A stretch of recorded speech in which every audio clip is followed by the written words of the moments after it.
鸡翅是盐烤的，用的是柚子胡椒盐。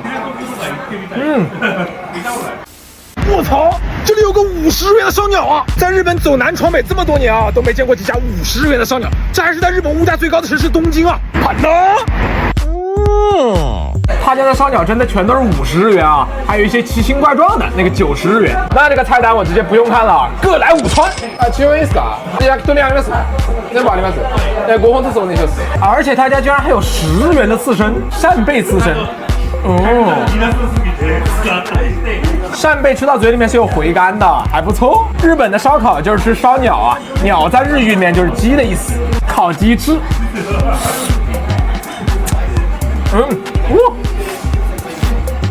有胡椒盐微微的咸味啊，还有柚子的清香。夹葱烧鸟，鸡腿肉中间夹了一节大葱。夹葱烧鸟的那个葱选的都很有讲究啊，葱烤出来是带一点点甜味的。鸡皮烤出来特别的香啊，它里面有油脂的香味。哇，鸡腿肉啊，外刚内柔，中间的部分很柔软。这个是鸡胸上面很小的一块啊，香啊！哥哥的心，哥哥的肝，吃掉哥哥的小心肝。哇，他家鸡肝好好吃哦！吃到嘴里面带点甜味儿，而且它是那种口感，像酱一样在嘴里面化开的。吃了一圈下来都挺好吃的，这才卖50日元。扣除3个店员烤串，1个服务员，1个在门口接客的，5个店员上班1个小时工资，人工费1万日元呢。把哥哥切成多少份卖出去才能挣回这个人工费来？哥哥卖身还债。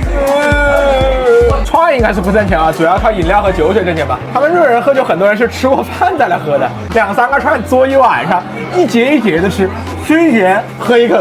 除了烧鸟，他家还有其他的菜啊，点了一个韩式豆腐汤，这个才590日元，酸辣泡菜汤，这个很适合酒后来喝啊，解酒汤。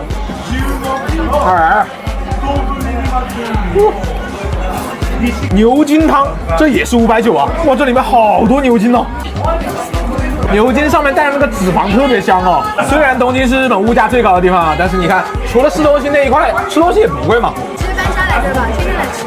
菜确实是便宜哈，但是你也没时间天天来吃啊。你像一般人搬家或者买房，首先考虑的还不是上班或者小孩上学吗？那日本有学区房吗？日本有学区房，因为日本是这样的哈，日本小孩上学他也是就近入学，但是他们是租售同权。什么叫租售同权？就是无论是买房还是租房，小孩都享受就近入学。而且日本的公立学校啊，他们的老师和校长在学校里面待了几年之后，他是轮换的，他要调到别的学校去。你这样一听，是不是感觉日本就应该没有学区房？那每个学校基本都一样，我在哪上学，小孩都一样吗？但是你仔细想想啊，他不是就近入学吗？穷人社区附近的学校全是穷人的小孩，富人社区附近的学校全是富人小孩。你觉得这两个学校出来升学率是一样的吗？富人区的小孩家庭教育就不一样，而且从小就开始上补习班，所以日本其实是有学区的，学区就是富人区，富人区才有好学校。哪怕不是说租售同权吗？你租房一样可以就近入学，对不对？富人区哪有那么多房子给你租啊？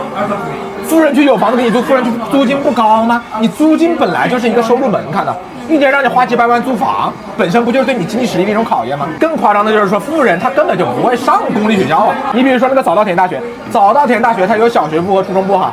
早稻田大学它的小学部一年学费140万，关键不是说你给的学费就能上的，小学入学考试它是面试你家长，就直接拼爹，告诉你就直接拼爹。他根据你的家庭情况和你的家庭的阶级来选择你这个小孩能不能入学。一般小孩在这看电视剧，还一天到晚马卡巴卡，人家这个小孩秋游春游，那他妈去瑞士和澳大利亚呀！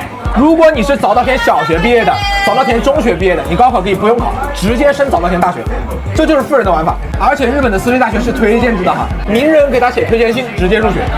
我就直接拼关系拼爹，怎么样嘛？你看起来制度的平等，其实就是做给下面看的，因为政治家想要选票，但实际上操作起来，他们根本就不玩你这一套。